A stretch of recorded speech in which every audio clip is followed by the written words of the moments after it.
오늘 제목은 이제 부끄러워할 줄 알아야 라는 제목입니다. 이번 여름은 무척이나 무덥고 길었습니다. 추석이 지났는데도 뭐 폭염이 며칠 또 있더니 이제는 이제 아침 저녁으로 쌀쌀하긴 한데 여전히 낮에 이 열기는 사그러들지 않고 있습니다. 저는 수은대신사 출세 200년을 맞이해서 말씀드렸듯이 동경대전과 용담유사 천도교 경전 번역에 참가하면서 이번 여름을 아주 뜨겁게 지냈습니다. 6월부터 시작해서 7월, 8월 그리고 9월까지 이렇게 됐습니다. 지금은 이제 아까도 말씀드렸지만 이제 교정을 세 번째 교정을 이제 앞두고 있습니다. 거의 마무리 단계에 있어서 10월 하순이면 여러분들이 책을 만나실 수 있다 이렇게 생각하고 있습니다. 최근에 대한축구협회 국회 청문회 보셨죠? 아마 거의 대부분 다 보셨을 겁니다. 국민을 대표하는 이제 국회의원들이 나름대로 날카로운 질문을 던졌어도 그럼에도 불구하고 동문서답하는 그 협회 회장과 간부들을 보면서 참담한 심정이 들었습니다.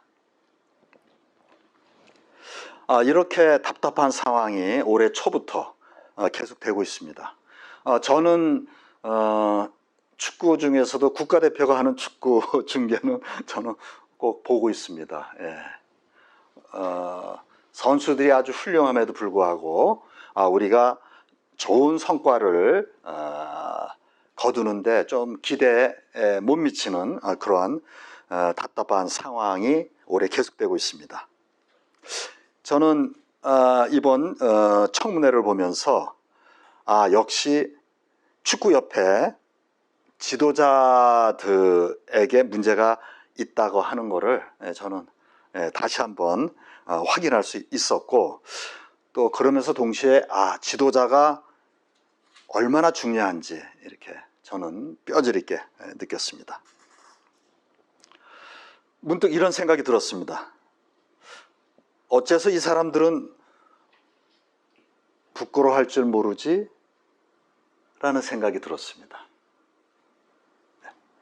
그러니까 부끄러워하지 않는다는 말은 무엇일까요? 부끄러워하지 않는다고 하면 내가 잘났고 너는 못났다 라는 생각을 갖고 있기 때문이 아닐까요? 아니면 나는 잘못한 게 없는데 당신이 나를 잘 몰라서 그런 거다. 그러니 나는 당신이 뭐라고 말해도 상관 않겠다. 그러니 정 시끄럽게 떠들어대면 고소할 거다. 뭐 이런 생각을 갖고 있는 게 아닐까. 저 혼자 생각해 보았습니다. 부끄러워하지 않는 사람이 상대를 배려할 수 있을까요? 부끄러워하지 않는 사람이 상대방의 어려움이나 고통을 공감할 수 있을까요? 만약에 이런 사람이 많은 사람들을 이끌어가는 지도자의 자리에 있다면 그 조직이 제대로 돌아가지 않을 거라고 생각합니다. 이런 지도자는 지도자로서 자격이 없는 결격 사유에 해당하는 거죠. 안 그렇습니까? 네. 현재 대한축구협회 회장 선출은 각 도별 축구협회 임원들이 투표권을 가진 간접 투표로 선출한다고 들었습니다. 그래서 언론에서는 직접 투표로 선거 방식을 바꿔야 한다고 말하는 것도 저는 들었습니다. 예, 투표 방식을 간접 투표에서 직접 투표로 바꾼다고 상황이 크게 좋아질 거라는 보장이 있을까요? 저는 그렇게 생각하지 않습니다. 저는 오히려 지금처럼 간접 투표 방식을 하되 다수결 원칙이 아니라 오히려 제가 지난번에도 말씀드렸지만 만장일치제를 도입하면 좋지 않을까 이렇게 또 생각해 봤습니다. 일단 다수결 원칙은 찬반으로 분열시키는 것을 원칙으로 합니다. 그리고 서로 싸우는 양편을 만들어야 되죠. 이렇게 되면 결국 어떻게 될까요? 결국은 악순환이 됩니다. 악화가 양화를 구축한다는 말이 있죠. 그러니까 나쁜 화폐가 좋은 화폐를 몰아낸다는 뜻처럼 유능한 후보자들보다 무능하고 수완이 좋은 진정성 있기보다는 말 잘하는 그렇고 그런 후보자들이 난립하게 된다고 생각합니다. 그래서 능력 있거나 괜찮은 후보들이 아예 나오지 않게 되면서 결국은 그런 사람들을 우리가 볼 수가 없게 되는 거죠. 저는 지금 우리 정치계에서 벌어지고 있는 그런 현실을 보면 여러분들이 알 수 있다고 생각합니다. 만장일치제는 단 한 명이 반대하더라도 그 한 명의 의견을 잘 듣고 그 의견을 수용할 수 있는 대안까지 만들기 때문에 시간은 걸리겠지만 분열이 아닌 통합을 만든다는 장점이 있다는 점을 제가 지난번에 말씀드렸던 기억이 있습니다.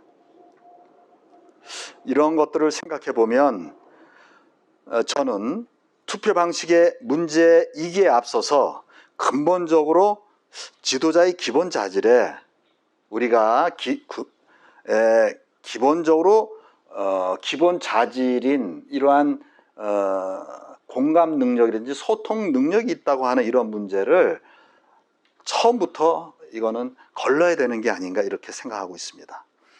상대를 존중하고 공감할 능력이 없는 지도자는 아예 후보자에서도 제외되어야 하는 게 아닐까요? 여러분 어떻게 생각하십니까? 일장일단이다. 네, 역시 우리 도종님은 공정하게 일장일단이다. 그런데 저는 그렇게 생각하지 않습니다. 기본적으로 이런 후보자는 나오면 안 된다고 생각합니다. 네, 부끄러워할 줄 모르는 지도자는 자기 자신을 거울에 비춰서 자신이 부족한 점을 스스로 깨닫고 고쳐 나가려는 그런 마음이 저는 없다고 봅니다. 그런 마음도 없고 그럴 능력조차도 없다고 봐야 되겠죠. 그래서 저는 비단 대한축구협회에만 이런 문제가 있다고 보지 않습니다. 모든 체육계를 포함해서 문화, 예술, 종교 모든 분야에 이와 똑같은 문제가 우리 사회에 산적해 있다고 생각합니다. 지난주 신동명 동덕이 때란 무엇인가라는 제목으로 재미있고 이해하기 쉽게 설교했습니다. 저도 감명 깊게 잘 들었습니다. 저는 때는 두 가지가 있다고 생각합니다. 적극적인 때와 소극적인 때. 굳이 구분해서 말씀드리자면 그렇다는 거죠. 그래서 적극적인 때는 내가 좀 주도적으로 만들어간다는 그러한 의미가 있고, 또 내가 생각해서 때가 왔다고 판단하고 적극적으로 추진한다는 그런 거죠. 이런 경우에는 조급한 마음 때문에 나 자신이 쉽게 지칠 수도 있고 또 실패할 가능성이 그만큼 클 수 있다고 생각합니다. 그 반면에 소극적인 때란 무엇인가? 소극적인 때란 때가 무르익을 때까지 기다리는 거죠. 소극적이고 또 문제를 회피한다는 오해를 받기 쉽습니다. 그러나 그때를 대비해서 철저하게 준비해 놓는다는 전제가 깔려 있다면 소극적인 때도 좋은 점이 있다 이렇게 생각을 합니다. 아까 김영서 동독이 읽은 용시용활을 다시 보겠습니다.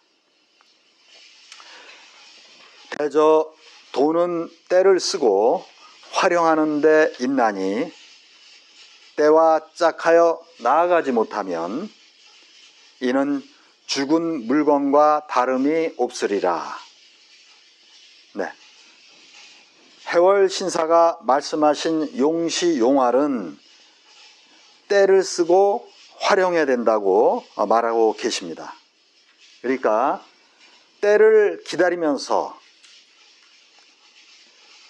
때에 맞추는 일, 그것이 첫째이고 둘째는 미리 잘 준비해서 때를 잘 활용해야 한다. 이러한 두 가지 뜻을 용시용활에 담았습니다.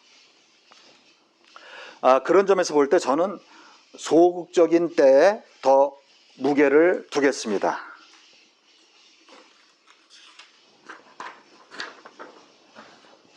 기다리는 거죠. 그냥 막연하게 기다리는 것이 아니라 지금 할 수 있는 일을 철저히 해가면서 그 때를 기다리는 겁니다. 그렇다면 머리띠를 메고 거리로 무작정 뛰어나가야 할까요? 우리 김채혁 동독님.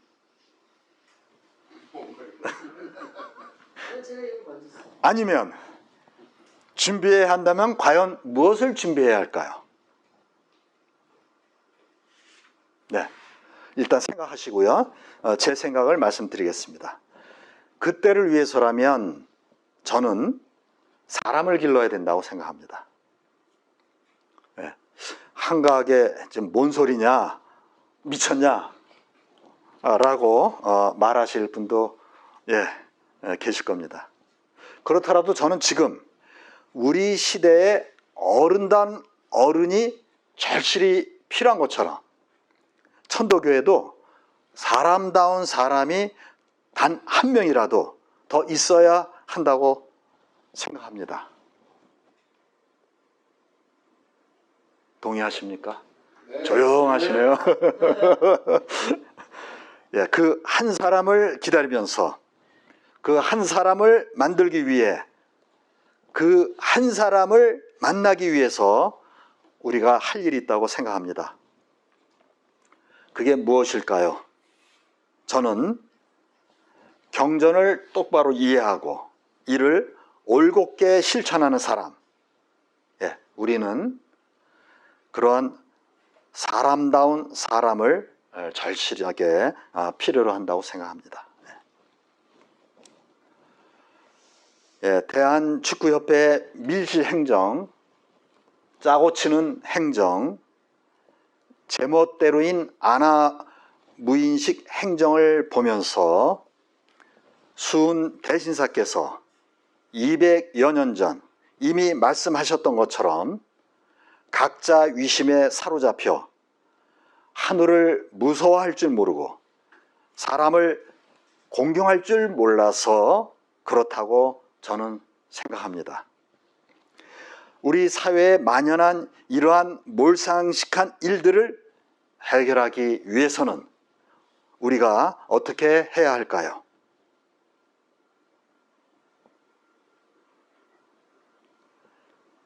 지금처럼 남 이야기하는 것은 남을 비판하는 것은 누구나 할 수 있는 일입니다. 우리가 해야 할 일은 무엇일까요? 우리가 할 수 있는 일은 무엇일까요?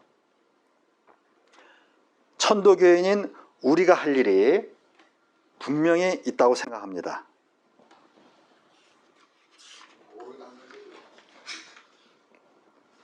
저는 제가 밟고 있는 이 땅, 또 제가 걷고 있는 우리 마을, 우리 동네, 또 내가 만나는 사람들, 또 내가 길을 걷다가 보는 풍경들, 또 나와 함께 있는 여러 동덕님들,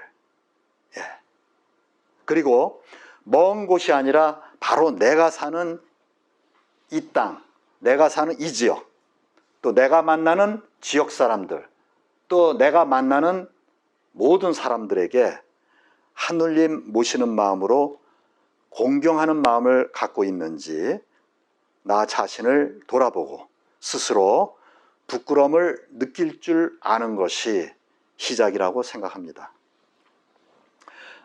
그래서 앞에서 말씀드렸듯이 나 자신이 천도교인으로서 부끄러워할 줄 아는 사람다운 사람이 되어야 되겠다고 생각합니다.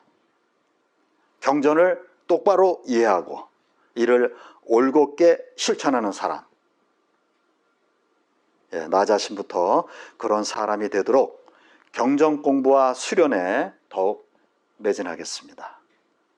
그리고 동두청 교구 교인들과 함께 그런 사람을 키우는, 그런 사람을 기르는, 그런 사람을 만나는 백년대계의 길을 미련하지만 함께 걸어가겠습니다. 소파방정한 색동 도서관 개관이 그런 시작이 되길 간절하게 기원하겠습니다. 오늘은 부끄러워할 줄 알아야라는 제목으로 말씀드렸습니다. 누가 부끄러워해야 되는 대상이? 우리가 부끄러워해야 되는데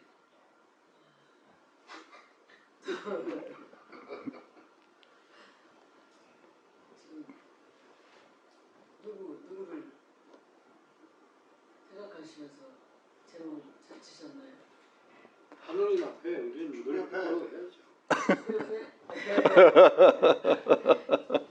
축구협회를 이야기했지만 그것이 결국 나에 대한 이야기일 수도 있고 우리들에 대한 이야기일 수도 있고, 그리고 또 조금 아까 말씀하셨듯이 그렇지, 하늘을 두려워하고 하늘님을 모시고 하늘을 공경하는 그런 마음이 있어야만이 저는 그렇게만 갖는다면 부끄러워할 수 있다. 그리고 나 자신이 달라질 수 있다. 나 자신이 바뀔 수 있다. 이렇게 말씀드릴 수 있겠습니다. 오늘 이상으로 마치겠습니다. 감사합니다.